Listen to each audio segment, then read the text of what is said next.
and welcome to Autocar Professional. I'm here at the launch of Honda City and Honda ZR-V. And to talk more about it, I have with me Mr. Kunal Behl. Thank you, Mr. Thank Behl, you for for coming. joining us. Thanks a lot. First of all, congratulations to important products. After a brief hiatus from Honda, now we are again seeing some launches and expectations of a few more coming soon. First of all, let's talk about City. You've kept the pricing quite attractive in the sense that it's starting at the same price as the earlier City. So what has been your pricing strategy? First question. So frankly speaking, City is a very important segment for us. City is the longest nameplate in Indian market over 3 decades. We have over 9 lakh customers driving. So City is quite close to our heart. And what we wanted to do is City has always been very sportier inside, in terms of the powertrain we offer, in terms of the transmission it has. What was missing here was that we wanted to, extend this youthfulness of City inside even to the exteriors and interiors. And that's the reason why you see a lot of refresh changes in City, both the exterior as well as the interiors. So the pricing strategy is based on how do we attract the young and youth buyers. There are few things which are missing in the earlier City is what we're trying to get it. And we're very confident on the pricing which is placed today. We're going to attract those set of people especially. Now, City is one of the, we all know sedan segment is reducing in size, but City has held strong. But if you see over the last few, 1 year, City's numbers did drop down. Whereas if you see competitors, they have been able to manage their numbers consistently.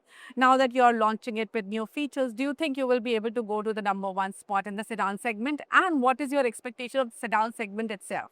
So frankly speaking, Honda is never chasing any #1 position, but what we definitely want to chase is that City, as I said, is the longest running nameplate in sedans. We want to have a sizable share in that. Now, with such 3 decades, definitely there is a fatigue that comes into the mind in terms of the brand of City in consumers, and that's the reason it gets difficult to attract the new emerging young people. And so that is the whole idea of the brand, which is advanced and sporty. So as I said, City has always been sporty inside. The endeavor is that we extend this thing to the exterior look and the interior look. So, and the most important is we have a very strong hybrid engine, which nobody's going to offer. So while you definitely would say that you have a turbo in this segment, and how does it place against the turbo? So hybrid is a very refined technology. It offers you that thrill in terms of power, in terms of torque, but also it takes care of your expenses in terms of the fuel efficiency, which is the best in the industry segment. So sportiness from inside, sophistication of the cabin, and then having a youth oriented exterior trend of sportiness and backed with the fuel efficiency figures, we definitely believe City has a very strong share in the sedan segment. And to answer your answer that what tough in terms of the reducing share of sedans. So if you look at the hatchbacks just 5 years back it was 40%. Yeah. Now it reduced to 22%.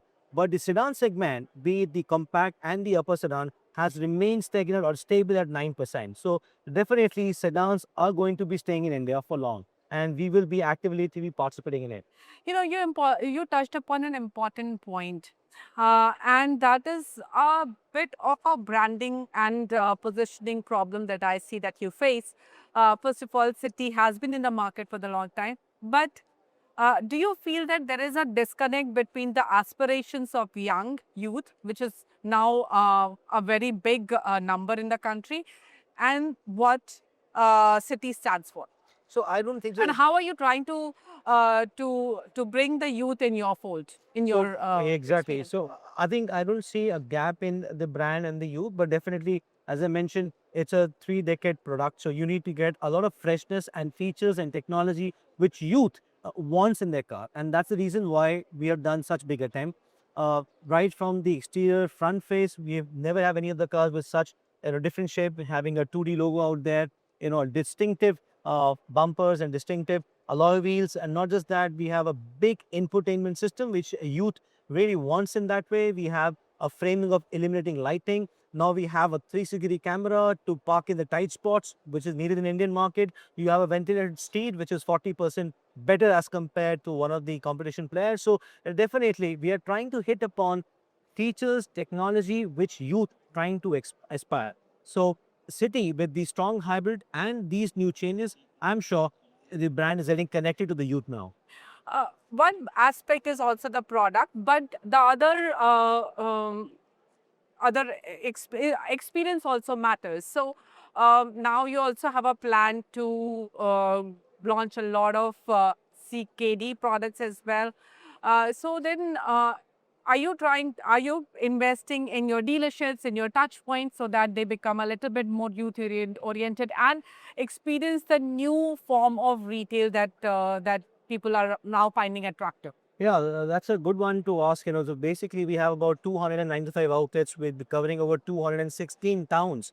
And out of the 216 towns, we have over 166 towns in tier 3, tier 4 markets. So as far as the network is concerned, it's quite deeply penetrated. But what we are trying to attempt now is very different. We have done in the last couple of years. So last year, we introduced the company called Honda Finance India.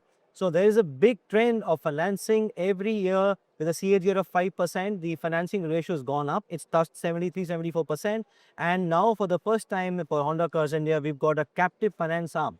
The aim is to, give kind of new financial solutions. Somebody wants a low EMI, somebody wants a longer tenure, somebody wants an on-road financing, somebody wants a bigger balloon. So, and probably very close to leasing. So these solutions are going to be offered through the Honda Finance India, which is HFI. And not just that, Honda has a long-standing name in the market in terms of two-wheelers and four-wheelers. So we've also launched a company just 2 months back, the Honda Digital Innovation India, and the company's objective is to unify this huge customer base of two-wheelers, four-wheelers together. And we're going to have a very strong engagement we set of customers, increase our customer touch points, not just from the network which you asked, but even digitally, and trying to upsell from two-wheelers to four-wheelers. So that's the overall game plan. So as I mentioned, Mr. Maybe announced that India is a very top priority market. So not just, as you mentioned, in terms of product, but also in terms of digital services, in terms of financial services, we are trying to capture the market very uniquely, which sets us unique from other competition players. When you say, so first of all, let's talk about the Honda strategic plan for India. We are seeing ZR-V here, and there are 6 more products coming to India, which also means a smaller SUV.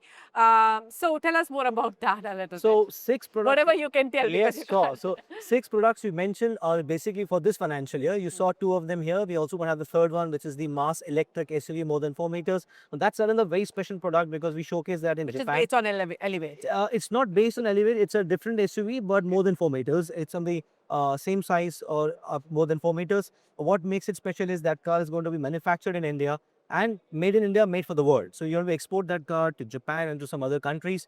That's the first mass electric we're going to launch. So that's the third product. Alongside these 3, we're going to have 3 more coming up.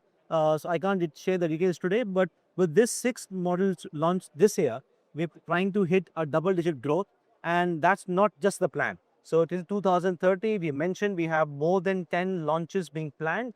So we're just starting from this year, and going forward, you'll see some more things coming up. So you also have plans for CKD products besides CBU. So will you consider opening the assembly line again? So currently, the Tapukara factory has an installed capacity of 180,000 cars, and it's expandable as such. So we are trying to first focus up that the Tapukara facility has to be, occupied in terms of efficiency of manufacturing. So yes, there are a lot of other options on how do we get CKDs or CBUs. I can't share more details on that, but definitely the aim is that we are expanding our product base and expanding our volumes as we go on. I know that you have huge capacity in India, installed capacity, and there is a lot of bandwidth to expand capacity. How are you planning to utilize that capacity better? So, as I mentioned, Is export something that you're looking at keenly? so export is definitely a part of the plan, but we're not focused too much of exports. We are basically all focus is on the Indian domestic sales. So that is how the plan is. So one key segment we were missing earlier was the less than 4-meter SUV. We already made an announcement that we're going to come up in the year 2028 in that segment. So frankly, how do we fit in that installed capacity? We're going to come up with not just one segment. We are already there in sedans, the lower sedan, the upper sedan. We are there into the more than 4-meter SUV. Now we're going to come up with less than 4-meter SUV by year 2028. But that's not all. We're also going to come up with different powertrains in each of the segments. We already just have currently we just have the naturally aspirated engine and the hybrid. but now we're going to come up with the electric engine. We're also exploring a few other fuel alternatives if the policies of government are conducive enough. So basically, the strategy is different segments and different powertrains. Now, because you mentioned you 2028, one complaint of customers against Honda is that you are not agile enough. You're not catering to what market demands and delivering it quickly. For example, Elevate took really long. There was a reason for it, but it took really long. How are you trying to change that? How are you trying to become a more agile, more responsive to Indian market? So I think one of the key announcements which Mebe-san made a couple of days back, he's focused that the entire focus is on the Indian market alongside the other two countries. So having said that, focus not just comes by introduction of products, but it also comes up, reducing the development cycles of any products and having a better efficiency in terms of local manufacturing, having more localization being introduced in the country. So there is a lot of things under the plan that how do we shorten the product development, how do we reduce the cost, and how do we improve our efficiency. So that's one key part, not just introducing the products, but that definitely goes along with this. Now, Cafe 3 regulations are around the corner. They are being talked about. How ready are you from whatever draft that we have seen? How ready are you to meet the So Cafe yeah, regulations? so Cafe 2, Cafe 3, I'm sure currently we had hybrid is one product, but now we could introduce the electric. So introduction of electric in the mass more than 4 meters definitely should help us. And going forward, we are preparing ourselves to meet Cafe 2 and Cafe 3 norms. Now, on the flex fuel and E20 blending, let me first tackle E20. I know you have been E20 compliant for a long time now, much before Indian government mandated E20. But now there are discussions of higher blends as well. Uh, a car that is coming out of Honda's stable right now, is it capable of handling a higher blend, maybe say E25 or E27? So, Honda engines are compatible. I won't give a figure, but yes, they are quite compatible for a higher equity rating. As you mentioned, 2009, we are the first ones. All the engines were compatible with E20. So, we're quite okay on that part. But yes, definitely, we also like to add, we are selling in big volumes in Brazil, the flex fuel. So, if, as I mentioned, if the policies of government are quite supportive, if we have a right infrastructure of petrol outlets serving the flex fuels, we would definitely like to understand and reconsider that can we get flex fuels in India. So having said that, so yes, ethanol blend, we are prepared. But what is more important is introducing the flex fuel technology to India if at all the situation is conducive enough. So we are prepared with the availability of the technology. It all depends how soon can we introduce, depending upon the conditions of the local market.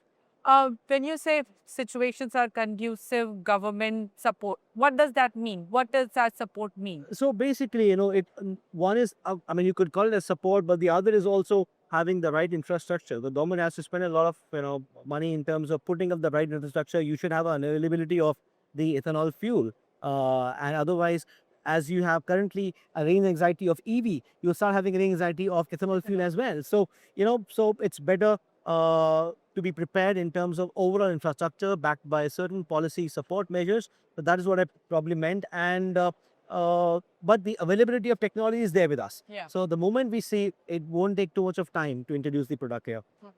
And you're expecting double-digit growth this year. This year, definitely with 6 launches, we are expecting double-digit growth. Okay, but we haven't touched upon ZRV Yeah. at all. So first of all, it's the deliveries start in July. You haven't disclosed the So prices the yet. bookings start from now, which is the pre-booking, Yeah. and we should be announcing the price next month, and deliveries of the product will start from July second half. Because it is a completely imported product, it will have a different duty structure. So how are you going to compete in the market? Will you at some point think about assembling it in India? So currently ZRV is being imported as CBU, so definitely it attracts the CBU duty as well. But what makes it distinctive, is the 2-liter hybrid engine and the driving comfort and performance of a sedan, but in an SUV shape. So definitely it has a lot of set of bias to it. We're not aiming to sell in big numbers. It has a limited numbers attached to it. But definitely, it's a good product to test the market. So in case we see is a big demand, probably we could consider it in future, but right now the plans are to introduce it as a premium sports SUV with a 2-liter hybrid but in limited volumes. All right. Thank you so much, Thank you Mr. so Behl, much. for Good talking one. to Thank me. you so much. Thanks a lot. Thank you.